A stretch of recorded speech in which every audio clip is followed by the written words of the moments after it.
안녕하세요. 호기심 많은 여러분. 오늘은 아주 울창하고 매혹적인 숲으로 들어가 보려 합니다. 단순히 아마존의 깊은 밀림을 말하는 게 아닙니다. 바로 인간 정신이라는 거대하고 복잡한 밀림입니다. 우리는 지구상의 모든 문화를 비밀스럽게 연결하는 숨겨진 코드를 하나씩 해독해 나갈 것입니다. 우리가 누구와 결혼하는지, 음식을 어떻게 요리하는지, 혹은 신성한 이야기를 어떻게 들려주는지를 결정하는 보이지 않는 문법이 존재한다고 생각해 보신 적 있나요?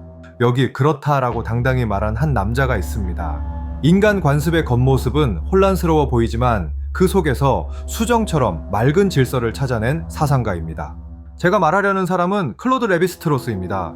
유명한 청바지 브랜드가 아니라 20세기 인류학의 혁명을 일으킨 프랑스의 지적 거인을 말하는 것이죠. 그는 문화가 단순히 습관의 나열이 아니라 우리도 모르는 사이에 우리 안에 살아 숨쉬는 언어와 같은 구조적 체계임을 가르쳐 주었습니다. 그의 저작은 브라질 부족에서부터 유럽의 음악원까지 이르는 거대한 여정입니다. 레비스트로스는 친족의 원자와 신화의 비밀스러운 멜로디를 찾고자 했습니다. 오늘 우리는 그의 사상을 조각조각 분해하여 우리가 왜 지금의 모습인지, 그리고 우리의 집단적 뇌가 어떻게 작동하는지 이해해 볼 것입니다. 미개함과 문명함의 구분에 의문을 던질 준비를 하세요. 야생의 사고가 현대 과학만큼이나 엄격하다는 것을 보게 될 것입니다. 하지만 이 지적인 모험에 뛰어들기 전에 제가 들려드릴 이야기를 여러분이 어떻게 영상으로 보게 될지 잠시 기술적인 설명을 드리고자 합니다. 시작하기 전 짧게 덧붙이자면, 이 이야기의 생동감을 위해 인공지능 도구를 사용해 보시는 이미지를 생성했습니다. 이 이미지들을 하나의 캔버스, 즉 우리가 들려주는 이야기의 아이디어와 분위기를 시각화하는 방법으로 생각해 주세요. 항상 문자 그대로의 재현은 아니겠지만 저와 함께 상상의 나래를 펼칠 수 있는 시각적 동반자가 될 것입니다. 진심으로 즐겁게 감상해 주시길 바랍니다. 레비스트로스를 이해하려면 먼저 그의 탈출을 이해해야 합니다. 1908년에 태어난 그는 철학을 전공했지만 당시의 학문적 철학에 큰 지루함을 느꼈습니다. 그에게 철학은 공허한 말장난처럼 보였죠. 그는 실제 현실을 만지고 싶어 했고 추상적인 것보다 훨씬 구체적이고 인간적인 것을 원했습니다. 현실에 대한 갈증은 그를 1930년대 브라질 상파울루 대학교의 교수직으로 이끌었습니다. 파리에 세련된 살롱에서 마투 그로스의 미지의 초록빛 광야로 옮겨간 그 극단적인 대비를 상상해보세요. 그것은 그의 인생을 영원히 결정지은 충격이었습니다. 그곳에서 그는 훗날 그의 걸작인 슬픈 열대에서 서술하게 될 탐험을 시작했습니다. 이 책은 단순히 인류학적인 연구 보고서가 아니라 멜랑콜리한 고백록이기도 합니다. 레비스트로스는 남비콰라족과 보로로족 같은 원주민들과 함께 생활하며 철저한 타자성과 마주했습니다. 그가 그곳에서 본 것은 비이성적인 야만인이 아니었습니다. 믿을 수 없을 정도로 복잡한 규칙을 가진 사회였습니다. 얼굴의 문신은 단순한 장식이 아니라 사회적 지위를 나타내는 지도였고, 마을은 그들의 우주관과 깊은 종교적 신념을 반영하는 정교한 기하학으로 건설되어 있었습니다. 하지만 레비스트로스는 늘 이방인처럼 느꼈습니다. 슬픈 열대에서 그는 인류학자란 자신의 문명이 파괴하고 있는 것을 보존하려 애쓰는 여행자라고 고백합니다. 그의 시선에는 근원적인 슬픔이 서려 있습니다. 이 문화들을 연구하는 행위 자체가 그들의 사라짐에 동참하는 일이라는 자각 말이죠.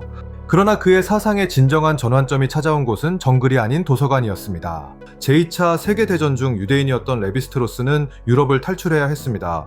그는 당시 전 세계에서 망명한 지식인들로 북적거리던 뉴욕에 도착했습니다.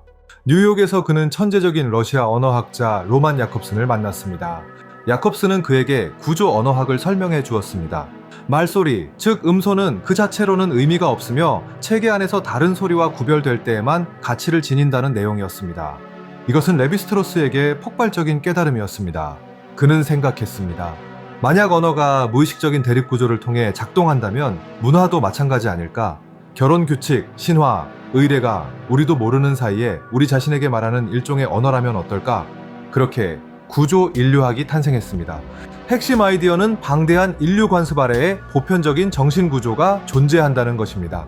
월스트리트의 은행가든 아마존의 사냥꾼이든 인간 정신의 설계는 동일하다는 것이죠. 우리 모두는 같은 주제의 변주일 뿐입니다. 레비스트로스는 관습의 역사적 기원을 찾는 일을 그만두었습니다. 그는 그것이 어디서 왔는지보다 지금 여기서 하나의 체계로서 어떻게 작동하는지에 더 집중했습니다. 체스처럼 말이죠. 나무 조각의 역사가 중요한 게 아니라 판 위에서 그 말들의 움직임과 관계를 규정하는 규칙이 중요한 것입니다. 이러한 접근법은 모든 것을 바꾸어 놓았습니다. 문화는 더 이상 신기한 특징들의 모음이 아니라 하나의 소통 체계로 보이기 시작했습니다. 여성 재와 언어는 엄격한 규칙에 따라 사회 안에서 순환하며 그 규칙들이야말로 자연적 혼돈에 맞서 사회 집단을 하나로 묶어주는 힘입니다. 신화로 깊이 들어가기 전 그의 친족 분석을 이해해야 합니다. 그의 저서 친족의 기본 구조에서 레비스트로스는 고전적인 문제에 도전했습니다. 왜 거의 모든 인간 사회는 근친상간을 금지할까요? 그것은 생물학적인 것일까요? 아니면 순전히 사회적인 것일까요? 그에게 근친상간 금지는 기원상 도덕적이나 생물학적 규칙이 아닙니다. 그것은 자연에서 문화로 넘어가는 근본적인 단계입니다.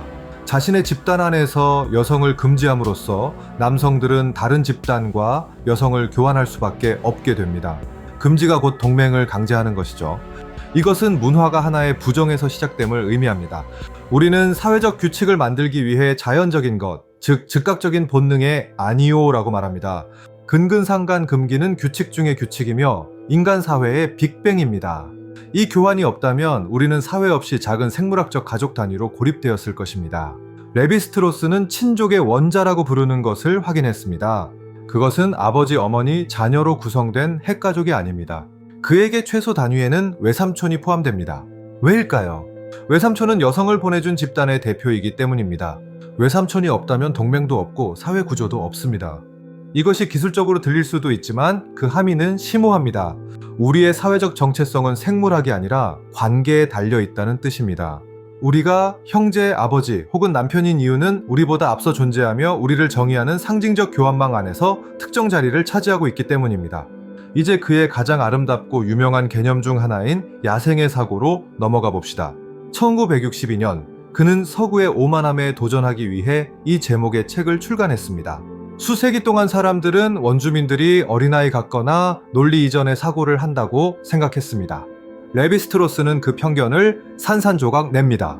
그는 야생의 사고가 과학적 사고보다 열등한 것이 아니라 단지 다를 뿐이라고 주장합니다. 그것은 구체적인 것의 과학입니다. 현대의 엔지니어가 추상적인 개념을 사용한다면 야생의 사고가는 자신을 둘러싼 감각적인 세계의 사물들을 사용합니다. 이를 설명하기 위해 그는 브리콜로에르라는 비유를 도입합니다. 브리콜로에르는 손에 닿는 도구들로 무엇이든 뚝딱 만들어내는 사람입니다. 프로젝트를 위해 특정 도구를 설계하는 게 아니라 오래된 파편들을 재활용해 새로운 것을 창조하죠. 신화적 사고가 바로 이렇게 작동합니다. 현대 과학을 대표하는 엔지니어는 이론과 공식을 통해 당장의 현실 너머로 가려 합니다. 반면 브리콜로에르는 현실의 조각들과 하나씩 협상합니다. 그들은 식물, 동물, 별들을 현대의 어떤 식물학자도 부러워할 만큼 정교한 분류법으로 분류합니다. 레비스트로스는 분류가 인간의 근본적인 욕구임을 보여줍니다. 우주는 혼돈일 수 없으며 반드시 질서가 있어야 합니다. 자연종에 이름을 붙이고 분류함으로써 원주민들은 세계의 지적인 질서를 부여하고 의미에 대한 깊은 갈증을 해소합니다. 여기서 토테미즘이 등장합니다. 왜 어떤 씨족은 곰을, 어떤 씨족은 독수리를 자신들의 상징으로 삼을까요? 그들이 생물학적으로 그들의 후손이라고 믿거나 먹고 싶어서가 아닙니다. 레비스트로스는 유명한 말을 남겼습니다. 동물은 먹기에 좋은 것이 아니라 생각하기에 좋은 것이다. 생각하기에 좋다. 잠시 생각해 보세요. 독수리는 날고 곰은 걷는다는 식의 동물들 사이의 차이는 인간 집단 사이의 차이를 모델링하는 데 쓰입니다. 우리는 우리 자신의 사회를 설명하기 위해 자연을 거울로 사용합니다. 자연은 우리의 첫 번째 언어입니다. 이는 그의 대작인 신화학의 핵심으로 우리를 이끕니다. 아메리카 전역에 800개 이상의 신화를 분석한 방대한 4권의 책입니다. 그의 논지는 대담합니다. 신화에는 작가가 없다. 신화는 인간도 모르는 사이에 인간을 통해 스스로를 생각한다. 레비스트로스에게 신화는 단순한 교훈을 담은 선형적인 이야기가 아닙니다. 그것은 일련의 변형입니다. 북쪽 부족의 신화는 남쪽 부족 신화의 논리적인 역전입니다. 한 신화에서 영웅이 하늘로 올라간다면 다른 신화에서는 지하세계로 내려갑니다. 이것은 순수한 기하학적 논리입니다. 신화를 해독하는 핵심 도구는 이항 대립입니다. 우리 정신은 날 것과 익힌 것, 신선한 것과 부패한 것, 하늘과 땅, 남자와 여자처럼 대조되는 쌍을 분리하며 작동합니다. 신화는 이러한 대립 사이의 모순을 해결하려는 논리 기계입니다. 가장 유명한 예인 날 것과 익힌 것을 봅시다. 이것이 신화학 제1권의 제목입니다. 레비스트로스에게 음식을 요리하는 것은 단순한 조리 기술이 아니라 최고의 문화적 행위입니다. 그것은 자연인 날 것을 문화인 익힌 것으로 변형시키는 것입니다. 불은 그 매개체입니다. 불은 위험하고 자연적인 것을 사회적으로 수용 가능한 것으로 바꿉니다. 그래서 많은 신화가 불을 훔치거나 요리의 기원을 다룹니다. 그것은 우리가 동물이기를 멈추고 인간이 된 바로 그 순간을 이야기하고 있는 것입니다. 하지만 세 번째 카테고리가 있습니다. 바로 부패한 것입니다. 부패한 것은 인간의 개입 없이 자연이 스스로를 변형시키는 것입니다. 이로써 우리는 날 것, 익힌 것, 부패한 것이라는 요리 삼각형을 갖게 됩니다.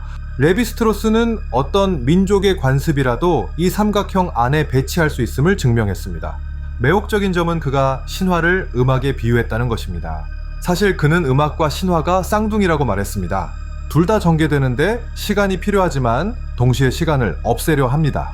우리가 교향곡을 들을 때 결말은 시작 부분에 이미 포함되어 있습니다. 그것은 닫힌 전체성입니다. 신화를 읽는 것은 오케스트라 악보를 읽는 것과 같습니다. 왼쪽에서 오른쪽으로 한 줄씩만 읽는 게 아닙니다. 주제들이 어떻게 반복되고 서로 조화를 이루는지 수직적으로도 읽어야 합니다. 의미는 개별 음표에 있는 것이 아니라 전체 구조의 화음에 있습니다. 문화에 대한 이러한 음악적 시각은 시적이면서도 엄격합니다. 인간 정신은 바그너의 소나타에서든 아마존의 멧돼지 기원담에서든 구조를 작곡하는 타고난 능력이 있다는 것이죠. 인간의 정신은 무엇보다도 구조화하는 장치입니다. 물론 레비스트로스는 많은 비판을 받았습니다. 너무 추상적이라거나 역사와 실제적인 고통, 정치적 변화를 무시한다는 비판이었죠. 그의 구조주의가 문화를 유리틀 안에 가두어 버리고 문화가 살아있고 혼란스러우며 변화한다는 사실을 간과한다는 말이었습니다. 그는 역사를 부정하는 것이 아니라 변하지 않는 것, 즉 불변량에 관심이 있다고 대답했습니다. 그는 문화적 요소들의 주기율표를 찾고 싶어 했습니다. 매일의 사건 아래에서 작동하는 인간 정신의 보편적인 법칙을 찾으려 했던 것입니다. 그의 비관주의 또한 전설적이었습니다. 생애 후반에 그는 문화적 다양성이 사라지는 것을 공포스럽게 지켜보았습니다. 그는 인류가 단일 문화로 정착하고 있다고 말했습니다. 그가 그토록 연구하기 좋아했던 차이점들을 집어삼키는 세계 문명 말이죠. 레비스트로스는 문화를 기차에 비유했습니다. 우리 기차를 타고 갈 때 우리와 같은 방향으로 가는 다른 기차들은 정지해 있는 것처럼 보입니다. 하지만 반대 방향으로 지나가는 기차는 그저 휙 지나가는 잔상으로만 보이죠. 우리는 우리와 반대 방향으로 움직이는 문화를 이해하는데 어려움을 겪습니다. 이 기차 비유는 우리에게 겸손을 가르쳐줍니다. 우리의 진보 개념이 상대적임을 일깨워주죠. 우리가 가치 있게 여기는 기술 같은 것들이 사회적 화합이나 생태적 균형을 가치 있게 여기는 문화에게는 무의미할 수도 있습니다. 인류에게 단 하나의 길만 있는 것은 아닙니다. 다시 구조로 돌아가 봅시다. 이해하기 어려운 개념 중 하나는 의미가 본질적인 것이 아니라는 점입니다. 의미는 차이에서 발생합니다. 낮의 의미는 밤이 존재하기 때문에 생깁니다. 남성은 여성이 아님으로써 정의됩니다. 우리는 대조의 존재들입니다. 이것은 예술에도 적용됩니다. 레비스트로스는 회화를 사랑했고 부족의 가면들을 분석했습니다. 그는 이웃 부족의 가면들이 종종 서로 정확히 반대되는 형태임을 발견했습니다.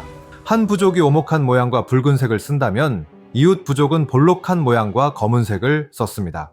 이것은 우연이 아닙니다. 정체성을 차별화하는 방식입니다. 우리는 이웃과의 대비를 통해 우리를 정의합니다. 문화는 긍정과 부정의 끊임없는 대화입니다. 우리는 모방하지만 뒤집기도 합니다. 역설적이게도 정체성은 타자와의 관계입니다. 자주 잊히는 측면은 그의 자연에 대한 사랑입니다. 레비스트로스는 그 용어가 유행하기 전부터 생태주의자였습니다.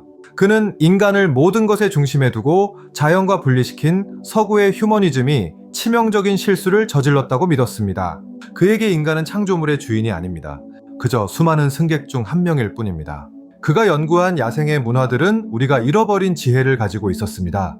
자연과의 약속을 깨는 것이 파멸로 이어진다는 것을 그들은 알고 있었습니다. 그의 구조주의는 인간을 자연의 질서 속에 다시 통합시키려는 노력이기도 했습니다. 잠시만 더 신화로 돌아가 보죠. 그가 신화를 분석하는 방식에는 수학적인 아름다움이 있습니다. 그는 신화를 문장처럼 짧은 구절들로 분해해 카드에 적었습니다. 그리고 패턴, 열, 행을 찾기 위해 그 카드들을 섞었습니다. 논리적인 탐정 업무였죠.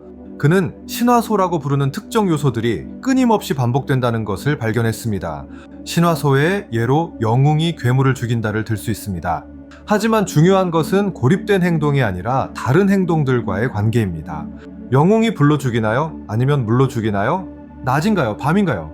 거시적인 전체를 설명하기 위해 미세한 세부 사항에 집착하는 것, 이것이 구조주의의 본질입니다. 레비스트로스는 우리가 충분히 가까이서 들여다본다면 절대적인 자유란 환상임을 알게 될 것이라고 믿었습니다. 우리는 우리가 생각할 수 있는 것을 제한하는 정신구조에 의해 작동됩니다. 무섭게 들릴 수도 있습니다. 우리는 자유롭지 않은 걸까요? 레비스트로스는 우리가 게임의 규칙 안에서 자유롭다고 말할 것입니다. 축구나 체스처럼 자유는 가능한 무한한 조합 안에 있지만 판의 규칙은 우리가 만든 게 아니라 이미 그곳에 있었던 것입니다. 그의 유산은 방대합니다. 자크 라칸과 정신분석학, 롤랑 바르트와 기호학, 미셸 푸코와 권력 철학에 영향을 주었습니다. 구조주의는 60년대 파리의 지적 유행이었으며 사르트르의 실존주의를 밀어냈습니다. 사르트르는 인간이 스스로를 만든다고 말했습니다. 레비스트로스는 인간이 구조에 의해 생각되어진다고 응수했습니다. 역사와 자유대 구조와 무의식의 거대한 논쟁이었죠. 결국 레비스트로스는 우리가 믿는 것만큼 우리 정신의 주인이 아님을 일깨워 주었습니다. 그의 문체에 대해 이야기해 봅시다. 레비스트로스는 천사처럼 글을 썼습니다. 그의 텍스트는 밀도가 높지만 시각적인 비유와 음악적 참조, 풍경에 대한 시적인 묘사로 가득합니다. 슬픈 열대는 나는 여행과 탐험가를 증오한다 라는 문장으로 시작합니다. 그 아이러니가 핵심입니다. 그는 아무것도 이해하지 못한 채 예쁜 사진만 찾는 피상적인 이국 취향과 관광을 혐오했습니다. 그는 깊이를 추구했습니다. 인간 영혼의 문법을 이해하고 싶어 했죠. 그러기 위해 그는 족보의 가장 지루하고 반복적인 세부사항들에 몰두해야 했습니다. 제게 가장 깊은 인상을 준 개념 중 하나는 상징적 효율성입니다. 레비스트로스는 주술사가 어떻게 환자를 고치는지 분석했습니다. 그것은 물리적인 치료가 아니라 언어의 치료입니다. 주술사는 환자에게 고통을 배치하고 의미를 부여할 수 있는 하나의 신화 이야기를 제공합니다. 고통의 이름과 구조를 부여함으로써 통증은 견딜 수 있는 것이 되고 심지어 사라질 수도 있습니다. 이는 정신분석학과 직접 연결됩니다. 말이 치유하는 이유는 환자의 내적 구조를 재정렬하기 때문입니다. 신화는 정신을 위한 외과적 도구입니다. 레비스트로스는 100년 넘게 살았습니다. 2005년에 세상을 떠났죠. 그는 전쟁, 혁명, 기술적 변화로 가득했던 20세기 전체를 지켜보았습니다. 하지만 그는 시대를 초월한 것을 찾는 자신의 길을 굳건히 지켰습니다. 그는 방대한 신화 아카이브에 헌신한 인류학의 수도승이었습니다. 가끔 그는 삶의 풍요로움을 무미건조한 공식으로 환원한다는 비판을 받습니다. 하지만 그의 작품을 읽는 사람은 인간의 창의성에 대한 깊은 경외심을 발견하게 됩니다. 모든 신화가 연결되어 있음을 보여줌으로써 그는 우월한 문화란 없다고 말해주었습니다. 모든 문화는 동일한 논리적 천재성을 공유합니다. 이것이 그의 작품에서 가장 강력한 반인종주의적 교훈입니다. 인종주의는 타자가 근본적으로 다르고 열등하다는 믿음에 기반합니다. 구조주의는 타자가 우리와 정확히 똑같이 생각하며 단지 생각을 구성하는 재료가 다를 뿐임을 증명합니다. 심지어 현대 과학조차도 일종의 신화라고 그는 말했습니다. 그것은 세계를 설명하고 미지에 대한 공포를 줄이는 우리만의 방식입니다. 과학이 거짓이라는 게 아니라 보로로 족에게 제규어 신화가 하는 것과 똑같은 심리적 기능, 즉 혼돈 속에 질서를 세우는 기능을 수행한다는 것입니다. 미래는 어떨까요? 인터넷과 인공지능의 시대에 레비스트로스는 오늘날 우리에게 무엇을 말해줄까요? 아마도 그는 알고리즘을 새로운 신화적 구조로 볼 것입니다. 친족 규칙처럼 우리의 상호작용, 사랑, 증오를 지배하는 보이지 않는 코드들 말입니다. 우리는 기호의 그물에 갇혀 있습니다. 인터넷은 사상 최대의 교환망입니다. 부족 사회에서처럼 우리는 좋아요, 이모지, 댓글 같은 상징을 교환합니다. 우리는 인정과 동맹을 구합니다. 기술은 변하지만 정신의 깊은 구조는 그대로 남아 있습니다. 레비스트로스는 우리에게 한 걸음 물러나라고 초대합니다. 우리 삶의 내용물만 보지 말고 형식을 보라고 말이죠. 그리고 스스로에게 물어보세요. 오늘 내 삶을 지배하는 신화는 무엇인가? 성공이라는 신화? 영원한 젊음이라는 신화?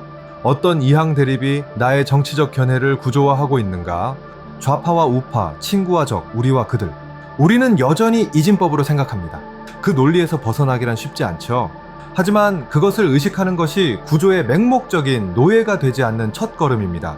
구조 분석은 자기 인식의 한 형태입니다. 만년에 레비스트로스는 인구 과잉과 환경 파괴를 걱정했습니다. 그는 세상이 점점 사람들로 가득 차면서 의미는 비어가고 있다고 보았습니다. 그의 멜랑콜리는 하나의 경고였습니다. 환경을 파괴하는 문화는 자신의 사고 기반 자체를 파괴하는 것입니다. 날 것과 익힌 것의 아이디어를 기억해보세요. 어쩌면 우리는 세상을 너무 많이 요리해버렸을지도 모릅니다. 자연을 너무 많이 가공해서 더 이상 대화할 수 있는 날 것, 즉 야생의 것이 남아있지 않게 되었습니다. 야생이 없다면 문화는 자신의 인위성 속에서 질식하고 맙니다. 하지만 너무 슬픈 이야기로 끝내지는 맙시다. 레비스트로스의 작품은 다양성에 대한 찬사이기도 합니다. 수만 개의 신화를 기록함으로써 그는 지적인 노아의 방주를 지었습니다. 육체적으로는 사라졌지만 그의 책 속에서 정신은 살아있는 민족들의 이야기를 망각으로부터 구해냈습니다.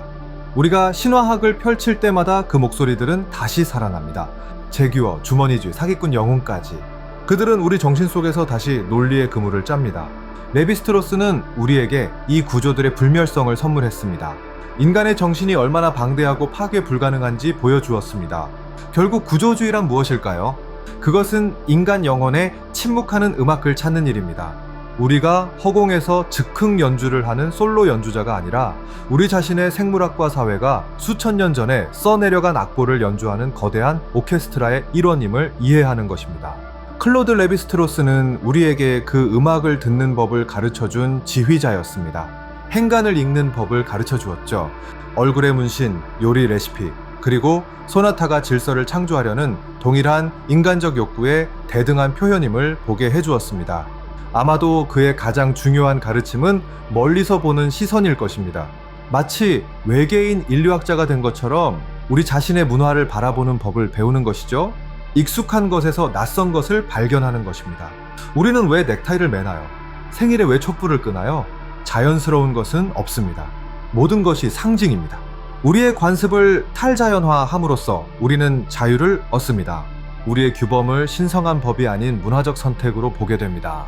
선택이라면 이론적으로 우리는 다른 것을 선택할 수도 있다는 뜻이죠. 역설적이게도 구조주의는 변화의 문을 열어줍니다. 오늘 우리는 먼 길을 달려왔습니다. 브라질의 정글에서 정신의 구조까지 말이죠. 근친상간 금지가 어떻게 사회를 만드는지, 날 것이 어떻게 익힌 것이 되는지, 그리고 신화가 어떻게 우리 안에서 생각하는지 보았습니다. 밀도 높은 여정이었지만 여러분에게 영감을 주었기를 바랍니다.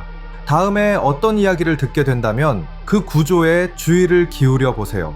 대립상을 찾아보세요. 숨겨진 논리를 찾아보세요. 어쩌면 여러분도 모르는 사이에 고대의 신화를 반복하고 있다는 사실을 깨닫게 될지도 모릅니다. 레비스트로스가 말했듯 세계는 인간 없이 시작되었고 인간 없이 끝날 것이기 때문입니다.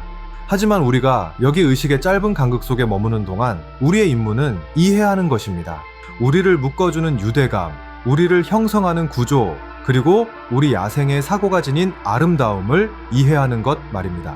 그것이 바로 인류학의 존엄성입니다. 레비스트로스는 우리에게 지도를 남겼습니다. 불완전하고 복잡하며 때로는 읽기 어려운 지도이지만 인간 문화의 미로를 탐험하기 위해 우리가 가진 최선의 지도입니다. 그것을 사용하세요. 그것으로 탐험하세요. 사물의 표면에만 머물지 마세요. 역사상 가장 위대한 사상가 중 한 명의 정신 속으로 떠난 이 깊은 몰입에 동참해 주셔서 감사합니다. 여기까지 오셨다면 여러분은 진정한 아이디어의 탐험가들입니다. 세상은 더 많은 지적 탐험가를 필요로 합니다. 만약 이 분석이 여러분이 세상을 다르게 보게 만들었거나 인류학과 철학에 대한 갈증을 깨웠다면 제 임무는 완수된 것입니다. 호기심이야말로 가장 생명력 넘치는 구조라는 사실을 기억하세요. 이와 같은 더 많은 여행을 위해 구독 잊지 마세요. 레비스트로스의 개념 중 어떤 것이 가장 놀라웠는지 댓글로 남겨주세요. 날 것과 익힌 것인가요? 브리콜로에르인가요? 아니면 근근상간 금지인가요? 여러분의 의견을 주의 깊게 읽어보겠습니다.